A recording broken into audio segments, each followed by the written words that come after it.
한국형 전투기의 새 이름을 지어주는 주인공은 과연 누가 될까? 공군은 한국형 전투기의 새 명칭을 짓기 위한 대국민 공모전을 10월 한 달간 진행한다고 29일 밝혔다. KF-X 사업은 장군 이래 최대 규모의 무기 연구, 개발 사업이다.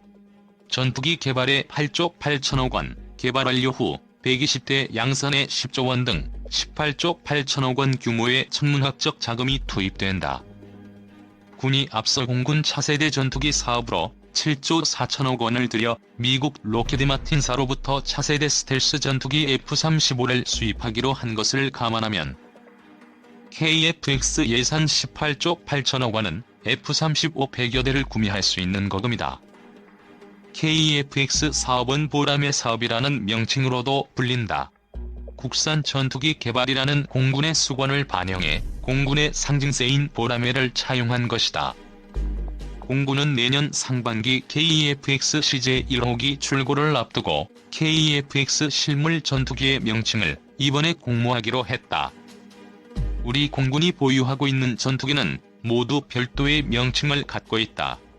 F-4는 팬텀, F-5는 제공호 또는 프리덤 파이터, KF-16은 파이팅 펠컨 등의 별도 명칭으로 불린다.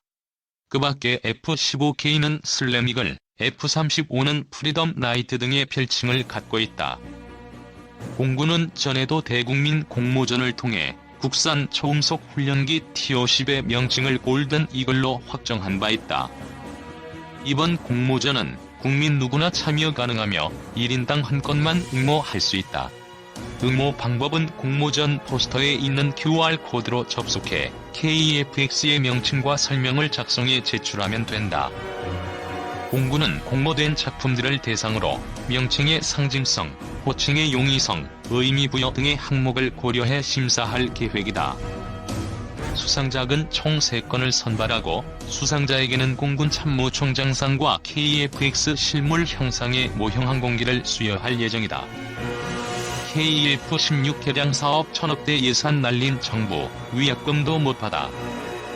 전투기 KF-16 개량 사업을 추진하다 좌초돼 수천억 원의 손해를 본 한국 정부가 사업 좌초 책임을 물어 미국 방산업체에 소송을 냈지만 패소의 위약금조차 받지 못하게 된 것으로 확인됐습니다.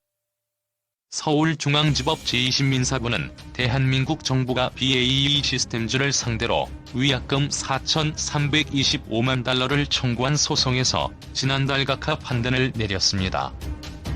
각하란 소송의 요건을 제대로 갖추지 못해 본안에 대해 판단하지 않고 재판 절차를 끝내는 것으로 사실상 원고 패소 판단에 가깝습니다. 양국 정부 간 협의 절차에 의해 해결해야 하는 사안에 한국 법원에서 소송을 낸 건 부적법하다는 게 정부 패소의 이유였습니다. 앞서 대한민국 정부는 2011년 8월 국방부 산하방위사업청을 통해 1조 8천여 원 규모의 예산을 들여 KF-16 전투기 134대의 성능을 개량하기 위한 KF-16 전투기 성능 개량 사업을 추진했습니다.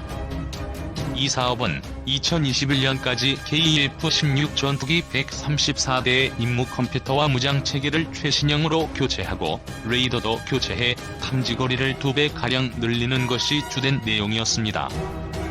예상대로라면 2025년쯤 전력화 예정인 국산 차기 전투기를 능가할 정도로 고성능을 발휘할 것으로 기대됐습니다. 방위사업청은 KF-16 전투기의 체계 통합 부분과 A사 레이더를 미정부로부터 FMS 방식으로 구매하기로 했습니다. FMS 방식이란 미국 정부가 직접 업체를 선정하고 품질 보증 등을 책임지는 무기 해외 판매 방식을 말합니다.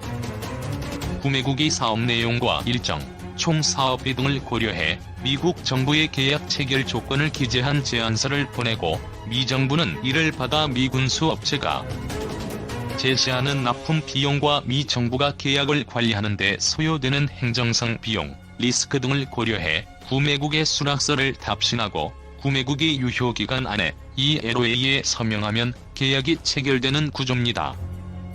방위사업청은 2011년 지명 경쟁 입찰을 통해 체계 통합 부분에 대해선 BAE를 선정했습니다.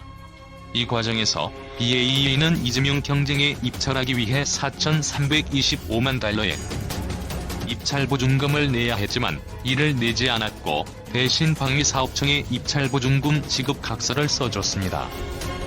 방위사업청과 BAE는 2012년에 합의각서를 또 썼는데 여기엔 BAE가 의무를 이행하지 않아 방위사업청이 제안서를 발송한 후 미 정부로부터 수락서가 도착하는데 6개월이 초과된 경우 BAE의 입찰보증금 지급각서에 명시된 금액을 대한민국 국고에 귀속하고 BAE를 부정당 업체로 처분한다는 위약벌 규정이 있었습니다. 방위사업청은 2013년 12월 미 정부가 보낸 수락서에 서명하면서 계약을 체결했습니다.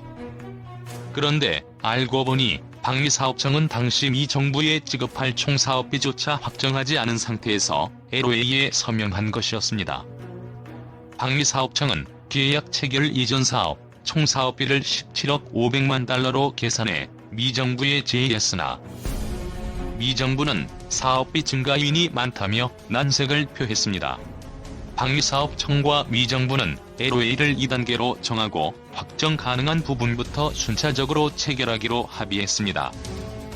방위사업청은 계약 체결 직전 2차례에 걸쳐 미 정부의 총사업비를 17억 500만 달러로 명시해줄 것을 요구했지만 미 정부는 총사업비를 보장할 수 없다고 요지부동이었습니다. 미 정부는 총사업비가 확정되지 않았지만 일단 18억 4천만 달러의 가격이 적힌 수락서를 작성해 방위사업청에 보냈고 방위사업청은 미국 정부에 지급할 총사업비조차 확정되지 않은 상태에서 이 LOA에 사인했습니다. 그런데 방위사업청과 미 정부 사이엔 계약 금액에 관한 협의는 결국 이루어지지 않았습니다. 미국 정부가 2차 계약의 총사업비 협상 과정에서 BAE의 사업 경험 미숙 등을 이유로 총사업비를 24억 달러로 제시했습니다. LOA를 2단계로 하기로 했기 때문에 1차 18억 4천만 달러를 적은 수락서를 보내고 2차에서 다른 요인을 더해 높은 가격을 제시한 겁니다. 비용이 크게 증가하게 되자 방위사업청은 2014년 11월에야 비로소 미 정부와 맺은 계약을 해지했습니다.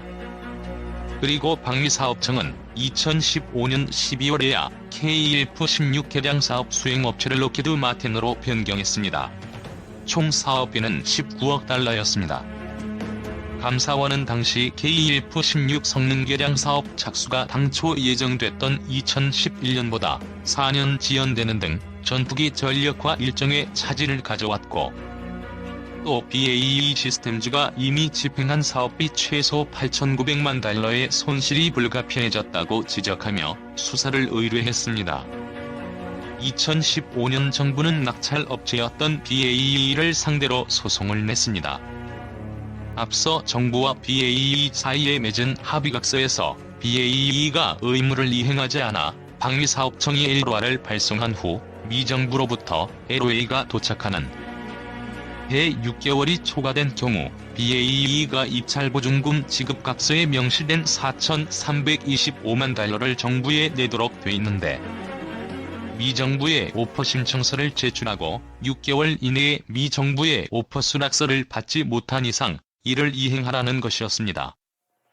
정부는 BAE가 2014년 7월 미 정부로부터 계약금액 제출을 요청받고 업무 이전, 일정 지연, 위험관리 비용 삭제 등을 이유로 기존보다 2억 7,120만 달러가 상승한 계약금을 제출해 기존의 방위사업청과 합의한 사업비보다 큰 금액의 사업비를 요구했다며 BAE가 합의를 어겼다고 주장했습니다. 그러나 BAE는 정부가 낸 소송 자체가 잘못 제기됐다고 주장했습니다. 방위사업청이 사인한 LOA엔 이 계약은 미국 법의 적용을 받는다. 미국 정부와 구매자는 이 LOA에 관한 모든 분쟁을 미국 정부와 구매자 사이의 협의를 통해 해결하기로 하고 어떤 분쟁이라도 이를 해결하기 위해 국제판 정부 또는 제3자에게 회부하지 않기로 동의한다는 규정이 있었던 겁니다.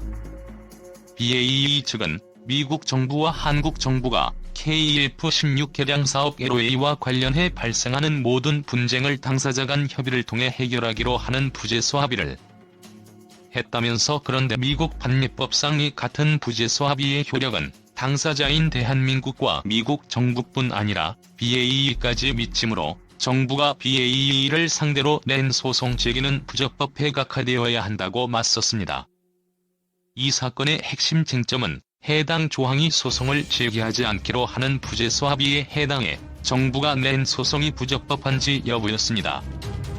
또 해당 조항에는 분쟁을 제3자에게 회부하지 않기로 규정돼 있는데 그렇다면 제3자라는 문구에 자국 법원이 포함되는지, 즉 한국이나 미국 법원에는 소송을 내는 게 허용되는지 여부였습니다. 정부는 제3자의 의미는 제3국임을 전제로 해당 규정이 자국 법원의 제소를 통한 분쟁 해결을 금지하고 있지 않으니 이는 부재소 합의로 볼 수 없다고 주장했습니다.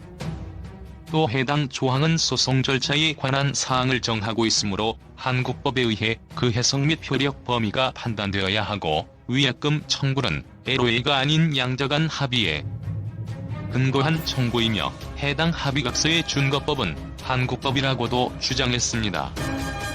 정부와 BAE 시스템즈는 각각 법무법인 로고스와 율촌을 선임해 치열하게 다투었습니다.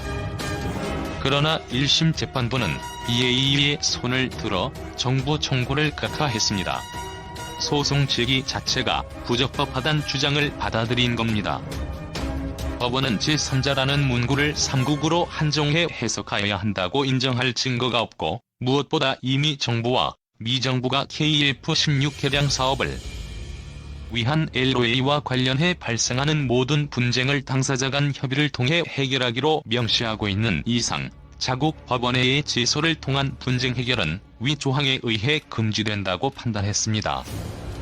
한미 정부가 LOA에 적용하기로 한 법이 미국 법으로 명시된 이상 해석과 효력을 판단하는 기준도 미국 법에 따르기 때문에 소송을 제기하지 않고 양국 정부끼리의 협의로 분쟁을 해결하기로 한 이상 소송을 하는 건 부적법하다는 겁니다.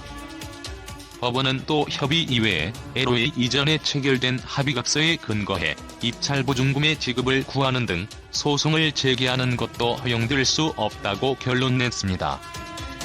정부는 합의각서 체결 후 LOA를 미국과 체결한 이상 LOA 조항은 LOA에서 정한 준거법에 의해 해석 및 효력 범위 등이 판단되어야 한다고 주장했지만 법원은 이 역시 받아들이지 않았습니다.